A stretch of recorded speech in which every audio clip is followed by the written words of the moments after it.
ഇത് നമുക്ക് നല്ല ഈസി ആയിട്ട് ഹൽവ റെഡിയാക്കിയിട്ട് എടുക്കുന്നതായിരിക്കും നോക്കാം. ഹൽവ കഴിക്കാൻ വേണ്ടിയിട്ട് നമുക്ക് എല്ലാവർക്കും നല്ല ഇഷ്ടമായിരിക്കും. അപ്പോൾ നമുക്ക് ഹൽവ വീട്ടിൽ നല്ല ഈസി ആയിട്ട് പെട്ടെന്ന് റെഡിയാക്കിയിട്ട് എടുക്കാൻ വേണ്ടിയിട്ട് പറ്റുന്ന ഒരു ഹൽവേനെ ഉണ്ടാക്കാൻ വേണ്ടിയിട്ട് പോകുന്നത്. അപ്പോൾ ഇന്ന് ഉണ്ടാക്കുന്ന ഹൽവ ഗോതമ്പ് പൊടി കൊണ്ടാണ് ഉണ്ടാക്കുന്നത്. ഈ ഹൽവ ഉണ്ടാക്കുമ്പോൾ ഒരു കാര്യം പ്രത്യേകം ശ്രദ്ധിക്കുക. ഗോതമ്പ് നമ്മൾ ഒരു അരമണിക്കൂർ വെള്ളത്തിൽ കുതിർത്താൻ വേണ്ടിയിട്ട് വെക്കും. അതിൻ്റെ മുകളിൽ തെളിഞ്ഞു വരുന്ന വെള്ളം എടുത്തിട്ടാണ് ഹൽവ റെഡിയാക്കിയിട്ട് എടുക്കുന്നത്. ആ തെളിഞ്ഞു വരുന്ന വെള്ളം മാത്രം എടുക്കുക. അതിൻ്റെ അടിയിലേക്ക് പോകുമ്പോൾ ആ ഗോതമ്പിൻ്റെ കുറുകിയത് ഉണ്ടാവുമല്ലോ, അത് കൂടിയിട്ട് ചേർത്തിട്ടുണ്ടെന്ന് വെച്ചിട്ടുണ്ടെങ്കിൽ നമ്മുടെ ഹലുവയുടെ ശരിക്കുള്ള ടെക്സ്ചർ കിട്ടില്ല. ഏതാണ്ട് ഗോതമ്പ് കുറുക്കിയെടുത്ത പോലെ ഇരിക്കും. അത് പ്രത്യേകം ശ്രദ്ധിക്കുക. പിന്നെ ഹലുവ നമുക്ക് റെഡി ആക്കിയിട്ട് എടുക്കുന്ന സമയത്ത് അങ്ങനെ ഫസ്റ്റ് ഒന്ന് നമ്മളതിനെ ഇളക്കി കൊടുക്കണ്ട.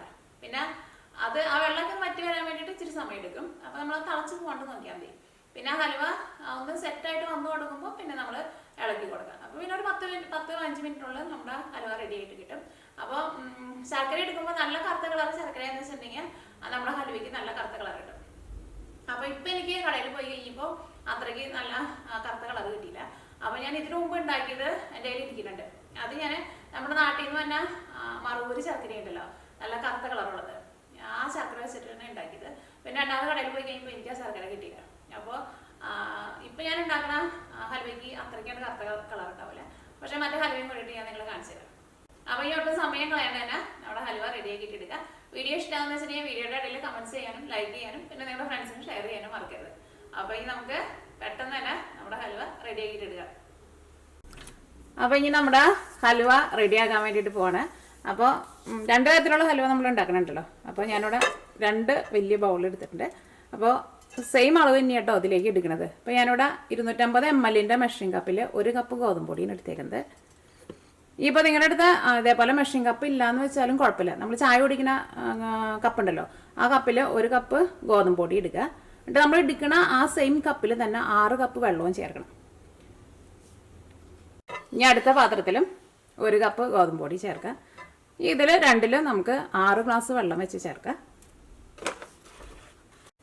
അപ്പോൾ 6 ഗ്ലാസ് വെള്ളമാണ് ചേർക്കാൻ വേണ്ടിയിട്ട് പോകുന്നത്. ഇനി നമുക്ക് മറ്റേതിലും 6 ഗ്ലാസ് വെള്ളം ചേർക്കാം.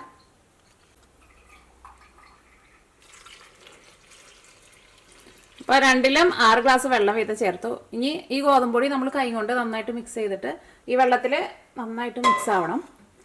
അപ്പോൾ നമുക്ക് കൈ കൊണ്ട് നന്നായിട്ട് മിക്സ് ചെയ്തിട്ട് എടുക്കാം. ഇതിലേക്ക് ഞാൻ ഒഴിച്ചേക്കുന്നത് സാധാരണ നമ്മൾ കുടിക്കാനെടുക്കണ വെള്ളമാണ്, അതേപോലത്തെ വെള്ളമാണ്. ചൂടുള്ള വെള്ളവും ഇളം ചൂടുള്ള വെള്ളവും എന്നല്ല കേട്ടോ ചേർത്തേക്കുന്നത്, സാധാ വെള്ളം. ഇപ്പോൾ 2 പാത്രത്തിലുള്ളത് നമ്മൾ വെള്ളത്തിൽ നന്നായിട്ട് മിക്സ് ചെയ്ത് വെച്ചിട്ടുണ്ട്. ഇനി എന്താണെന്ന് വെച്ചിട്ടുണ്ടെങ്കിൽ ഇത് ഇതേപോലെ തന്നെ നമുക്ക് ഒരു അരമണിക്കൂർ റെസ്റ്റ് ചെയ്യാൻ വേണ്ടിയിട്ട് വെക്കുക. അരമണിക്കൂറിൽ കൂടുതൽ ഒട്ടും വയ്ക്കരുത്. അരമണിക്കൂർ കഴിയുമ്പോൾ ഇതിനകത്ത് ഈ ഗോതമ്പിൻ്റെ ഈ കട്ടിയുള്ള ഇതൊക്കെ ഉണ്ടല്ലോ, അത് ഇതിൻ്റെ അടിയിൽ പോവും. വെള്ളം മുകളിൽ ഇങ്ങനെ തെളിഞ്ഞു വരുമല്ലോ. അപ്പോൾ കൂടുതൽ നേരം വെച്ചിട്ടുണ്ടെന്ന് വെച്ചിട്ടുണ്ടെങ്കിൽ വെള്ളം നന്നായിട്ട് തെളിഞ്ഞു വരും. അപ്പോൾ വെറും പച്ചവെള്ളമാവുമല്ലോ. അപ്പോൾ അരമണിക്കൂറിൽ കൂടുതൽ വെക്കരുത്, അത് നിങ്ങൾ പ്രത്യേകം ശ്രദ്ധിക്കുക. അപ്പോൾ അത് അരമണിക്കൂർ വരെ ഇത് നമുക്ക് അനക്കാണ്ട് നീക്കി വയ്ക്കാം. ഇപ്പോൾ ഇത് അരമണിക്കൂർ റെസ്റ്റ് ചെയ്യാൻ വേണ്ടിയിട്ട് വെച്ചിട്ടുണ്ടായിരുന്നു. അപ്പോൾ ഇതിനകത്ത് ഈ ഗോതമ്പ് പൊടി അടിയിലേക്ക് പോയിട്ടുണ്ട്. വെള്ളം ഒരുപാട് തെളിഞ്ഞു വന്നിട്ടില്ല കേട്ടോ. നല്ല കട്ടിയുള്ള ഒരു കഞ്ഞവെള്ളത്തിൻ്റെ കളറുണ്ടല്ലോ, അതേപോലെ തന്നെ ഇരിക്കുന്നത്. അപ്പോൾ ഇനി ഇത് അനക്കാണ്ട് നമ്മൾ ഈ മുകളിൽ തെളിഞ്ഞിരിക്കുന്ന വെള്ളം മാത്രം വേറെ പാത്രത്തിലേക്ക് പകർത്താൻ വേണ്ടിയിട്ട് പോകാട്ടോ. അപ്പോൾ അടിയിലേക്ക് വരുമ്പോൾ കുറച്ചും കൂടിയും ഒരു കട്ടി കൂടുതലുണ്ടാവും, അത് കൂടിയിട്ട് ഒഴിച്ചിട്ടുണ്ട് കേട്ടോ, ഒരു കുറച്ച്. പിന്നെ ഇതിനകത്ത് നല്ല തിക്കായിട്ടുള്ളത് ഇതിനകത്ത് ഇരിക്കുകയാണ്.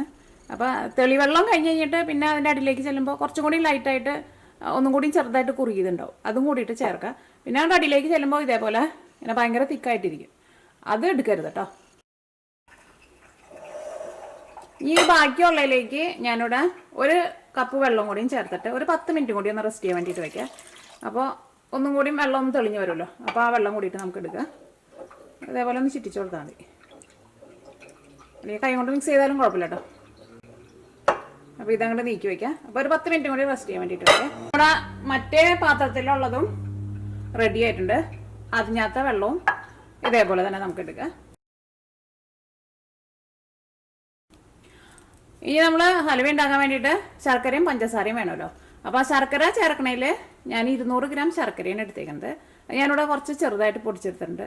അപ്പോൾ നിങ്ങൾ കല്ലുള്ള ശർക്കരയാണെന്ന് വെച്ചിട്ടുണ്ടെങ്കിൽ 200 ഗ്രാം ശർക്കരയിലേക്ക് 1/2 ഗ്ലാസ് വെള്ളം ചേർത്തിട്ട് ശർക്കര വെള്ളത്തിൽ മെൽറ്റാക്കിയിട്ട് കല്ല് കളയാൻ വേണ്ടിയിട്ട് അരിച്ചിട്ട് നമ്മൾ എടുക്കില്ല പായസമൊക്കെ ഉണ്ടാക്കാൻ വേണ്ടിയിട്ട്, അതേപോലെ അരിച്ച് റെഡിയാക്കിയിട്ട് വെക്കാം. ഇതിപ്പോൾ കല്ലില്ലാത്ത ശർക്കരയാണ്, ഞാനിവിടെ സ്ഥിരമായിട്ട് വാങ്ങുന്ന ശർക്കരയാണ്. അപ്പോൾ എനിക്കറിയാം അതിനകത്ത് കല്ലില്ല എന്നുള്ളത്. അപ്പോൾ നിങ്ങൾ എടുക്കുമ്പോൾ കല്ലുണ്ടെന്ന് വെച്ചിട്ടുണ്ടെങ്കിൽ അതേപോലെ വെള്ളത്തിൽ അലിയിച്ചിട്ട് എടുക്കുക. പിന്നെ പഞ്ചസാര ചേർക്കണേൽ ഒരു 3/4 കപ്പ് തുടങ്ങിയിട്ട് 1 കപ്പ് വരെ പഞ്ചസാര ചേർക്കുക. അത്രയ്ക്കാണ്ട് മധുരം വേണ്ടാന്ന് വെച്ചിട്ടുണ്ടെങ്കിൽ 3/4 കപ്പ് ചേർക്കുക. അപ്പോൾ പഞ്ചസാര അത്രയ്ക്കാണ് എടുത്തേക്കുന്നത്. പിന്നെ ഞാൻ കശുവണ്ടി എടുത്തിട്ടുണ്ട്. കശുവണ്ടി തന്നെ വേണമെന്നില്ല കേട്ടോ, നമുക്ക് ഇഷ്ടമുള്ള നട്ട്സോ അല്ലെങ്കിൽ തേങ്ങക്കൊത്ത് വേണമെന്ന് വെച്ചിട്ടുണ്ടെങ്കിൽ തേങ്ങക്കൊത്ത് വറുത്തിട്ട് ചേർക്കുക. അപ്പോൾ ഞാനിവിടെ കാഷ്യൂ നട്ടാണ് എടുത്തേക്കുന്നത്. പിന്നെ ഈ ഹലുവ നമ്മൾ റെഡിയാക്കിയിട്ട് എടുക്കുന്നത് നെയ്യും വെളിച്ചെണ്ണയും കൂടിയിട്ട് രണ്ടും കൂടിയിട്ട് ചേർത്തിട്ടാണ് ഞാൻ ഹലുവ റെഡിയാക്കാൻ വേണ്ടിയിട്ട് പോകുന്നത്. ഇനിയിപ്പോൾ നിങ്ങൾക്ക് വെളിച്ചെണ്ണ തന്നെ വേണ്ടവർക്ക് വെളിച്ചെണ്ണയിൽ തന്നെ ഉണ്ടാക്കിയിട്ട് എടുക്കുക, നെയ്യിൽ വേണ്ടവർക്ക് നെയ്യിൽ തന്നെ ഉണ്ടാക്കിയിട്ട് എടുക്കുക. ഞാൻ രണ്ടും മിക്സ് ചെയ്തിട്ടാണ് ഉണ്ടാക്കുന്നത്. അപ്പോൾ വെളിച്ചെണ്ണയുടെയൊക്കെ ഒരു നല്ലൊരു ടേസ്റ്റ് ഉണ്ടാവും. പിന്നെ ഹലുവയിലേക്ക് നമ്മൾ ഒരു 2 നുള്ളു ഉപ്പും കൂടിയും ചേർക്കും. അപ്പോൾ ഇത്രയും സാധനങ്ങൾ മാത്രമേ നമുക്ക് ഹലുവ റെഡിയാക്കാൻ വേണ്ടിയിട്ട് ആവശ്യമുള്ളൂ. അപ്പോൾ നമ്മുടെ വെള്ളം ഇപ്പോൾ നമ്മൾ ഇവിടെ 2ാമത്തെ ട്രിപ്പ് മിക്സ് ചെയ്ത് വെച്ചിട്ട് ഒരു 10 മിനിറ്റ് ആയിട്ടുണ്ട്. അതിൻ്റെ മുകളിൽ തെളിഞ്ഞിരിക്കണ വെള്ളം കൂടിയിട്ട് നമുക്ക് ഇതിലേക്ക് ചേർക്കാം. അപ്പോൾ ബാക്കി ഇതിൻ്റെ അടിയിൽ ഇത്രയ്ക്ക് ഗോതമ്പ് നല്ല കട്ടിയിൽ ഇരിക്കുന്നുണ്ട്. ഇത് നമ്മൾ എടുക്കില്ല കേട്ടോ, ഇത് ചേർക്കരുത്. നമ്മുടെ ഹലുവയുടെ ടെക്സ്ചറൊന്നും നമുക്ക് കിട്ടില്ല, നമ്മൾ ഗോതമ്പ് പൊടി കുറുക്കിയെടുത്ത പോലെ ഇരിക്കും. അപ്പോൾ ഈ ഹലുവ റെഡിയാക്കാൻ വേണ്ടിയിട്ട് ഒരു പാൻ വെച്ചിട്ട് ചൂടാക്കാം. അപ്പോൾ നമ്മൾ പഞ്ചസാരയുടെ ഹലുവ ഉണ്ടാക്കുമ്പോൾ ഹലുവയ്ക്ക് നല്ല മഞ്ഞ കളർ കിട്ടാൻ വേണ്ടിയിട്ട് ഒന്നല്ലെങ്കിൽ യെല്ലോ ഫുഡ് കളർ ചേർക്കാം. പക്ഷേ യെല്ലോ ഫുഡ് കളർ ചേർക്കണമെന്ന് ഒരു നിർബന്ധമില്ല കേട്ടോ. നമ്മൾ കറിയിലേക്ക് ഉപയോഗിക്കുന്ന നമ്മുടെ മഞ്ഞൾപ്പൊടി ഉണ്ടല്ലോ, ഈ മഞ്ഞൾപ്പൊടി 1/4 ടീസ്പൂൺ ചേർക്കാം. ആ മഞ്ഞളുടെ ഒരു ടേസ്റ്റ് ഒന്നും വരില്ല കേട്ടോ, അപ്പോൾ നല്ല കളർ കിട്ടുകയും ചെയ്യും. അപ്പോൾ ഈ പാനിലേക്ക് ഞാനിവിടെ 2 ടേബിൾ സ്പൂൺ നെയ്യാണ് ചേർക്കുന്നത്. ഫസ്റ്റ് നമുക്ക് കാഷ്യൂ നട്ട് വറുക്കാം. അപ്പോൾ 2 ടേബിൾ സ്പൂൺ നെയ്യ് ചേർക്കാം. ഇതിങ്ങനെ കട്ട പിടിച്ചിരിക്കുകയാണ്. ഒരു നെയ്യൊക്കെ ആണെങ്കിൽ കൃത്യം ഇത്രയ്ക്ക് അളവൊന്നുമില്ല കേട്ടോ, അത് നമ്മളൊരു ഏകദേശം അളവില്ല അങ്ങോട്ട് ചേർക്കാം. ഈ ഹലുവ ഇനി നമ്മൾ നല്ല തിക്കായിട്ട് വന്നു കഴിയുമ്പോഴായിരിക്കും ഇനി നെയ്യും വെളിച്ചെണ്ണയും ചേർത്ത് കൊടുക്കുക. അതിങ്ങനെ പാത്രത്തിൽ ഈ പാൻ മൊട്ടി പിടിക്കണ അത് അങ്ങനത്തെ ഒരു സ്റ്റേജ് വരുമ്പോൾ നമ്മൾ ഈ നെയ്യും അല്ലെങ്കിൽ വെളിച്ചെണ്ണ ഇങ്ങനെ ചേർത്ത് കൊടുത്തുകൊണ്ടിരിക്കും. അപ്പം ഈ ചൂടായ നെയ്യിലേക്ക് ഞാനിവിടെ കുറച്ച് കാഷ്യൂ നട്ട് ചേർക്കണം. വേണ്ട, ഇതിലേക്ക് നമ്മുടെ ഗോതമ്പിൻ്റെ വെള്ളം ഉണ്ടല്ലോ, വെള്ളം ചേർക്കാം. കൈ ഒന്ന് കുറച്ച് ഒഴിച്ച് കഴിഞ്ഞാൽ കൈമ തന്നെ കൈ ഒന്ന് പൊന്തിച്ച് കൊടുത്താൽ നമ്മുടെ കൈമേക്ക് തെറിച്ചു കേട്ടോ. ഒന്നും ഒഴിക്കുമ്പോൾ മാത്രമേ ഉണ്ടാവുള്ളൂ. അപ്പോൾ ഇതിൻ്റെ അടിയിൽ കുറച്ചിങ്ങനെ കുറുകിയ പോലെ ഉണ്ടാവും, അതും കൂടിയിട്ട് ചുറ്റിച്ചിട്ട് ഇതിലേക്ക് ചേർക്കാം. അത് നമ്മൾ തെളിവെള്ളം എടുത്ത് കഴിഞ്ഞപ്പോൾ കുറച്ചും കൂടി അതിനകത്ത് ഒന്നും കൂടി തെളിഞ്ഞ് കുറച്ച് കട്ടിയിൽ നിൽക്കണതും കൂടി ചേർത്തിട്ടുണ്ടായിരുന്നില്ലേ, അതും കൂടിയിട്ട് ചേർക്കാം. ഭയങ്കര കട്ടിയായിട്ടുള്ളത് ചേർക്കരുത്, പ്രത്യേകം ശ്രദ്ധിക്കുക. ഈ 1/4 ടീസ്പൂൺ മഞ്ഞൾപ്പൊടി ചേർക്കാം, അതിപ്പോൾ തന്നെ ചേർത്തോ. ഇനി പഞ്ചസാരയും ചേർക്കാം. നന്നായിട്ട് കൂട്ടി വയ്ക്കാം. ഇനി ഇതിങ്ങനെ തിളച്ച് കഴിഞ്ഞ് കഴിയുമ്പോൾ പിന്നെ ഇത് അങ്ങോട്ട് തിക്കായിട്ട് വന്നു തുടങ്ങും. അങ്ങനെ തിക്കായിട്ട് വന്നു തുടങ്ങുന്ന സമയത്താണ് നമ്മളിതിലേക്ക് നെയ്യും വെളിച്ചെണ്ണയും മാറി മാറി ഒഴിക്കുക. ഇപ്പോൾ തിളച്ച് തുടങ്ങിയിട്ടുണ്ട്. ഇതിലേക്ക് 1/2 ടീസ്പൂൺ ഏലക്കാപ്പൊടിയും ചേർക്കുന്നുണ്ട്. അത് ഏലക്കയുടെ ടേസ്റ്റ് നിങ്ങൾക്ക് ഇഷ്ടം എന്നുണ്ടെങ്കിൽ ചേർത്താൽ മതി കേട്ടോ. അപ്പോൾ ഇത് ഒന്ന് നല്ല തിക്കായി വന്നു തുടങ്ങിയിട്ടുണ്ട്. ഇതേപോലെ ഇങ്ങനെ വന്നു തുടങ്ങുമ്പോൾ ഇതിലേക്ക് നമുക്ക് ഇനി നെയ്യും വെളിച്ചെണ്ണയും മാറി മാറി ചേർത്ത് കൊടുക്കാം. അപ്പോൾ ഇതിനകത്ത് നിറച്ചും ബബിൾസ് ഇങ്ങനെ വന്നിട്ടുണ്ട്. ഇതിലേക്ക് ഞാനിവിടെ വെളിച്ചെണ്ണ ചേർക്കാണ്.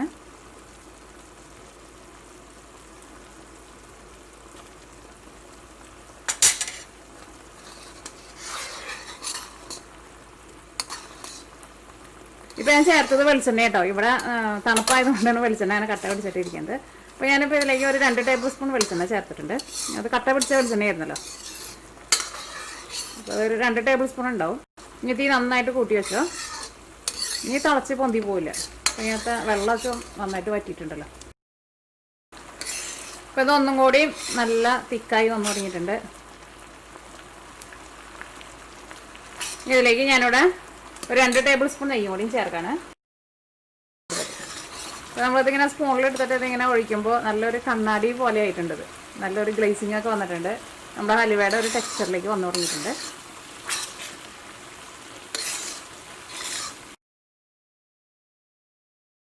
അപ്പോൾ നമ്മുടെ ഹലുവ ഏതാണ്ടൊക്കെ ഒന്ന് റെഡിയായി വന്നു തുടങ്ങിയിട്ടുണ്ട്. ഇനി നമ്മൾ തീ ഓഫ് ചെയ്ത വഴിക്കാനായി ഹലുവ നമ്മൾ വേറൊരു പാത്രത്തിലേക്ക് പകർത്തുക. അപ്പോൾ നമ്മുടെ പാത്രം നമ്മളെ അടിയിലും പിന്നെ സൈഡിലൊക്കെ കുറച്ച് നെയ്യ് കൈ കൊണ്ടൊന്ന് തൂത്തിട്ട് റെഡിയാക്കിയിട്ട് വെക്കുക. കാരണം ചൂടോട് കൂടിയിട്ട് നമ്മൾ സെറ്റ് ചെയ്യാനുള്ള പാത്രത്തിലേക്ക് ഒഴിച്ച് വയ്ക്കണം. ഞാനിവിടെ ഒരു സ്റ്റീൽ പാത്രം റെഡിയാക്കിയിട്ട് വെച്ചിട്ടുണ്ട്. അപ്പോൾ നമ്മുടെ ഹലുവ ഇവിടെ ലാസ്റ്റൊക്കെ എത്തിക്കൊണ്ടിരിക്കുകയാണ്. ഇങ്ങനെ ലാസ്റ്റ് എത്തുമ്പോൾ തീ ഒന്ന് കുറച്ച് വെച്ചോട്ടെ, അല്ലെങ്കിൽ സൈഡിലൊക്കെ പിടിക്കുന്നതൊക്കെ നമുക്കിങ്ങനെ വിടിച്ചെടുക്കാൻ വേണ്ടിയിട്ട് പാടാം. തീ ഭയങ്കരമായിട്ട് കൂട്ടി വയ്ക്കുന്നുണ്ട്. നമ്മൾ സ്പൂണിലെടുക്കുമ്പോൾ ഇതേപോലെ ഇങ്ങനെ വീണ് തുടങ്ങിയിട്ടുണ്ടല്ലോ, ഒന്നും കൂടി ഒന്ന് കട്ടിയായിട്ട് വീഴണം. ലാസ്റ്റൊക്കെ ആകുമ്പോൾ തീ ഒന്ന് കൂട്ടിയും കുറച്ചും വെച്ച് കൊടുത്തോ, അല്ലെങ്കിൽ നമുക്ക് ഇളക്കാൻ വേണ്ടിയിട്ട് പാടാവും. കാരണം ഇത് ചിലപ്പോൾ ഇങ്ങനെ സൈഡിലൊക്കെ ഇങ്ങനെ പിടിച്ചിരിക്കുന്നത് നമുക്ക് തന്നെ വിടിച്ചെടുക്കാൻ വേണ്ടിയിട്ട് പറ്റില്ല, തീ ഭയങ്കരമായിട്ട് കൂട്ടി വെച്ചിട്ടുണ്ട്. അപ്പോൾ ഞാനിവിടെ മീഡിയം ഫ്ലെയിമിലാണ് വെച്ചേക്കുന്നത്. ഇപ്പോൾ ഈ പാത്രത്തിൻ്റെ അടിയിൽ ചെറുതായിട്ടൊന്ന് പിടിക്കുന്നുണ്ട്. അപ്പോൾ ഞാൻ ഇതിലേക്ക് കുറച്ചും കൂടി നെയ്യ് ഒന്ന് ചേർത്ത് കൊടുക്കുന്നുണ്ട്.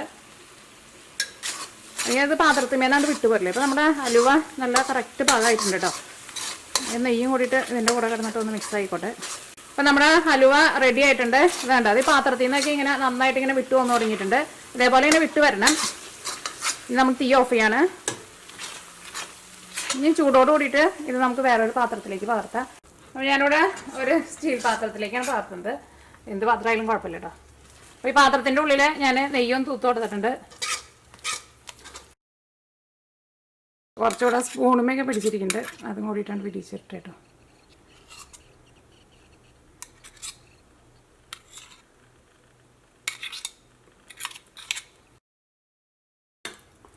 ഇനി നമ്മുടെ ശർക്കരയും കൊണ്ടുള്ളത് റെഡി ആക്കണമല്ലോ. അപ്പോൾ ഞാനിവിടെ ഈ സെയിം പാനിൽ വെച്ചിട്ട് തന്നെയാണ് ഉണ്ടാക്കാൻ വേണ്ടിയിട്ട് പോകുന്നത്. അപ്പോൾ ആ പാനിൽ നല്ല കുറച്ച് വെള്ളം വെച്ചിട്ട് നന്നായിട്ട് തിളപ്പിച്ചാൽ മതി. അപ്പോൾ നമുക്ക് പെട്ടെന്ന് പാത്രം കൊണ്ട് കഴുകിയെടുക്കാൻ വേണ്ടിയിട്ട് പറ്റും. ശർക്കരയും കൊണ്ടുള്ള ഹലുവേനെ റെഡിയാക്കാൻ വേണ്ടിയിട്ട് പോകുന്നത്. അപ്പോൾ ഇതിലേക്ക് നമുക്ക് നമ്മൾ നേരത്തെ ചെയ്ത പോലെ തന്നെ ഒരു 2 ടേബിൾ സ്പൂൺ നെയ്യ് ചേർക്കാം. അപ്പോൾ നെയ്യ് നന്നായിട്ട് ചൂടായിട്ടുണ്ട്. ഇതിലേക്ക് കാഷ്നട്ട് ചേർക്കാം. അപ്പോൾ നമ്മുടെ കാഷ്നട്ട് ഇതിനകത്ത് കിടന്നിട്ട് മൊരിഞ്ഞിട്ടുണ്ട്. ഇതിലേക്ക് നമ്മുടെ ഗോതമ്പിൻ്റെ വെള്ളം ചേർക്കാണ്. ഇതിലേക്ക് 200 ഗ്രാം ശർക്കര ചേർക്കാം. ശർക്കര അതിൻ്റെ കൂടെ കിടന്നിട്ടാണ് അലിഞ്ഞു വന്നോളൂ. ഇതിലേക്ക് 2 നുള്ളി ഉപ്പ് ചേർക്കാം. ഏലക്കായ പൊടിച്ചതും ചേർക്കാം. ഇനി ശർക്കര ഇതിനകത്ത് നന്നായിട്ട് മെൽറ്റായിട്ട് ഇത് ചെറുതായിട്ടൊന്ന് തിക്കായിട്ട് വരട്ടെ. അപ്പോൾ അത് എപ്പോഴും ഇളക്കി കൊടുക്കണ്ട, നമ്മളെപ്പോഴും അടുത്തുണ്ടായാൽ മതി, തിളച്ച് പോകാണ്ട് ശ്രദ്ധിക്കാം.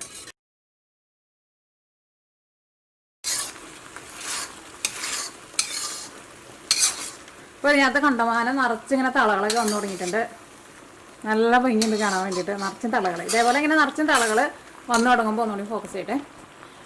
ഇതേപോലെ നിറച്ചും തളകൾ വന്നു തുടങ്ങുമ്പോൾ ഇതേപോലെ തിക്കായിട്ടുണ്ടല്ലോ. ഇനി ഇതിലേക്ക് നമുക്ക് നെയ്യും വെളിച്ചെണ്ണയും മാറി മാറി ചേർത്ത് കൊടുക്കാം.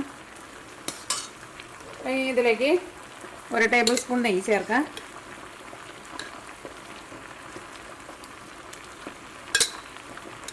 ഇനി അടുത്തത് ചേർക്കുമ്പോൾ നമുക്ക് വെളിച്ചെണ്ണ ചേർക്കാം. വെളിച്ചെണ്ണ ചേർക്കട്ടെ. 1 ടേബിൾ സ്പൂൺ കൂടിയും ചേർക്കാം.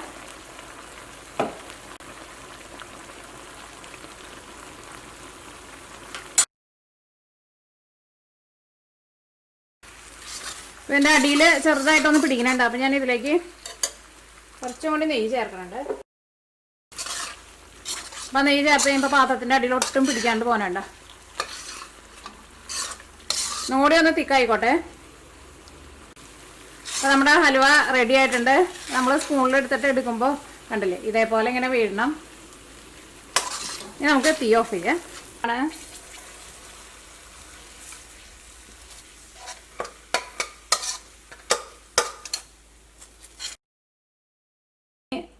ഇത് നമുക്ക് ചൂടാറാൻ വേണ്ടിയിട്ട് വെയിറ്റ് ചെയ്യാം. നന്നായിട്ട് ചൂടാറണം കേട്ടോ. ഹലുവ ശരിക്കും നമ്മൾ റെഡി ആക്കിയിട്ടുണ്ടെങ്കിൽ പിറ്റേ ദിവസത്തേക്ക് എടുക്കണം. അപ്പോഴായിരിക്കും നമ്മുടെ ഹലുവയുടെ ശരിക്കുള്ള ടേസ്റ്റ് കിട്ടുക. ഇതിപ്പോൾ നമുക്ക് ചൂടാറി കഴിഞ്ഞ് കഴിയുമ്പോൾ തന്നെ നമുക്ക് എടുത്തിട്ട് കട്ട് ചെയ്യാം. അപ്പോൾ നമ്മുടെ ഹലുവ ചൂടാറിയിട്ടുണ്ട്. നമ്മുടെ മഞ്ഞ ഹലുവ, ഇത് നമ്മുടെ കറുത്ത ഹലുവ. അപ്പോൾ ഇത് രണ്ടും നമുക്ക് ഇതിൽ നിന്ന് എടുത്തിട്ടൊന്ന് വേറെ പ്ലേറ്റിലേക്ക് മാറ്റാം. കറുത്ത ഹലുവ, ഇത് നമ്മുടെ മഞ്ഞ ഹലുവ. ഈ കറുത്ത ഹലുവയ്ക്ക് നമ്മൾ കുറച്ചും കൂടി നല്ല കറുത്ത ശർക്കര ചേർക്കാന്ന് വെച്ചിട്ടുണ്ടെങ്കിൽ കുറച്ചും കൂടി നല്ല കറുത്ത കളർ കിട്ടും കേട്ടോ.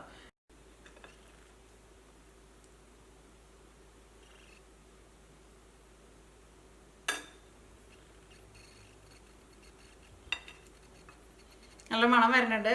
ഏലക്കായൊക്കെ ചേർത്തിട്ടുണ്ടായിരുന്നല്ലോ, അപ്പോൾ അതുകൊണ്ട് തന്നെ നല്ല മണം വരുന്നുണ്ട്.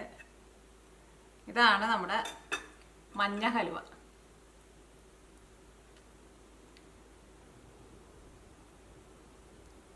കറുത്ത ഹലുവ നോക്കട്ടെ.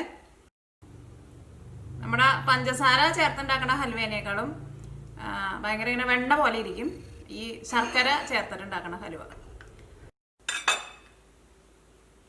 അപ്പോൾ ഇത് നമ്മുടെ ശർക്കര ചേർത്തുണ്ടാക്കിയ ഹലുവയാണ്.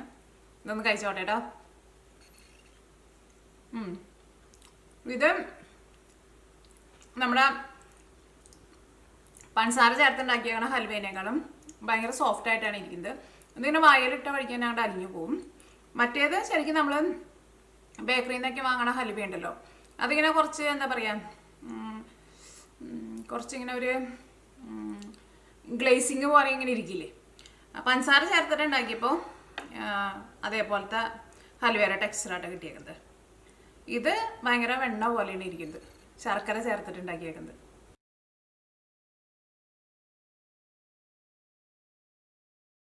ഞാൻ ഇതിന് മുമ്പ് ട്രൈ ചെയ്ത് നോക്കിയേക്കണ ഹലുവ ഇവിടെ ഇരിക്കുന്നുണ്ട് കേട്ടോ. അപ്പോൾ ഈ ഹലുവയുടെ കളർ കണ്ടല്ലേ, ഇത് ഈ നമ്മൾ ശർക്കര ചേർത്തുണ്ടാക്കിയാണ് സെയിം ഹലുവ പോലെ തന്നെ ഉണ്ടാക്കിയതാണ്. പക്ഷേ ഇതിനകത്ത് ഞാൻ ചേർത്ത ശർക്കരയ്ക്ക് നല്ല കറുത്ത കളറായിരുന്നു. അപ്പോൾ അതുകൊണ്ടാണ് ഇതിന് നല്ല കറുത്ത കളറും. നമ്മളിപ്പോൾ ഉണ്ടാക്കിയതിന് കണ്ടോ, ഇതിന് അത്രയും കറുത്ത കളർ വന്നിട്ടില്ലല്ലോ. അപ്പോൾ അത് ശർക്കരയിലുള്ള വ്യത്യാസം കേട്ടോ.